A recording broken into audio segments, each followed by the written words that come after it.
ನಾನು ಮಾತಾಡಬಾರ್ದು ಅಂತ ನನ್ನ ಮನಸ್ಸಿನಲ್ಲಿ ಇದೆ. ಆದರೂ ಸಹಿತ ಇದೊಂದು ದೊಡ್ಡ ಸಮಾಜ.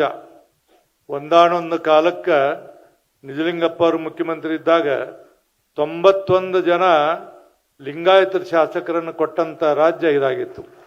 ಇವತ್ತು ನಿಮ್ಮ ಪರಿಸ್ಥಿತಿ ಏನಾಗಿತ್ತು ನೋಡ್ಕೋರಿ. ಅದಕ್ಕೆ ಕಾರಣ ಅಂದ್ರೆ ನಮ್ಮಲ್ಲಿ ಅನೇಕ ರೀತಿಯ ಮಠಗಳು ಸಬ್ಕಾಸ್ಟ್ ಮಾಡ್ತಾ ಮಾಡ್ತಾ ಮಾಡ್ತಾ ಹೋಗಿ ಇವತ್ತು ಪತ್ರಿಕೆಯಲ್ಲಿ ನೋಡ್ತೀನಿ. ನಾ ಯಾವ ಸಮಾಜಕ್ಕೂ ಎಲ್ಲ ಸಮಾಜದವ್ರು, ಯಾಕಂದ್ರೆ ನಾವು ಜಾತಿ ಮಾಡಿ ಇನ್ನೊಬ್ಬರು ಮಾಡಬೇಕಾಗ್ತದೆ. ನಾವರಂದು ಬಸವಣ್ಣನವ್ರ ತತ್ವ ಏನಂದ್ರೆ ಎಲ್ಲರನ್ನೂ ತನ್ನ ಹೊಟ್ಟೆಯೊಳಗೆ ಇಟ್ಕೊಳ್ಳುವಂಥ ಬಸವಣ್ಣವ್ರ ತತ್ವ.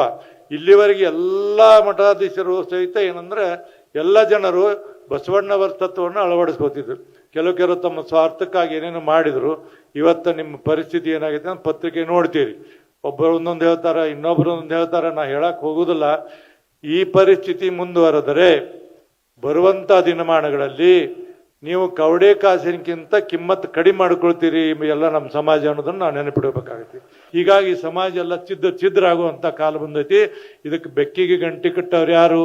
ದಯಮಾಡಿ ನೀವು ಕಟ್ರಿ, ನಿಮ್ಮ ಹಿಂದೆಲ್ಲ ನಾವು ಇರ್ತೀವಿ, ಇಡೀ ಸಮಾಜ ಇರ್ತಿದೆ, ಮಾಡ್ರಿ ಅನ್ನುವಂಥ ಮಾತನ್ನು ಹೇಳ್ತೀನಿ. ಇದು ನಾನು ಹೇಳಬಾರ್ದು, ಆದರೆ ನನಗೆ ನೋವು ಏನು ಅನ್ನಿಸ್ತಿದೆ ಅಂದ್ರೆ